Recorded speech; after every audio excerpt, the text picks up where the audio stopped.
Ayatollah আল Khamenei হলেন ইরানের সর্বোচ্চ নেতা। ১৯৩৯ সালে ইরানের মাশহাদ শহরে তার জন্ম।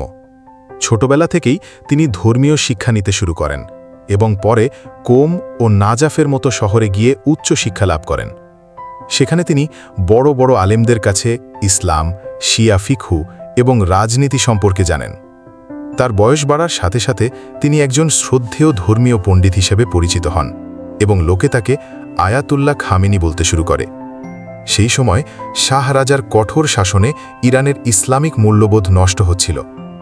আয়াতুল্লাহ খামেনি এর প্রতিবাদ করেন এবং জনগণকে জাগাতে থাকেন। তিনি বক্তৃতা দিতেন, বই লিখতেন এবং বহুবার জেলেও যান।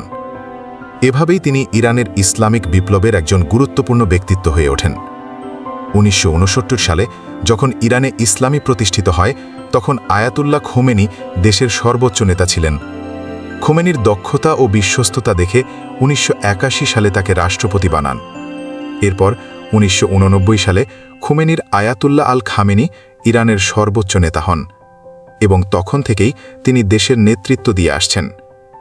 আজও তিনি ইরানের সবচেয়ে ক্ষমতাবান ব্যক্তি এবং শুধুমাত্র দেশের নীতি নির্ধারণই করেন না, বরং গোটা মুসলিম বিশ্বের অনেক গুরুত্বপূর্ণ বিষয়ে তিনি তার মতামত প্রকাশ করেন।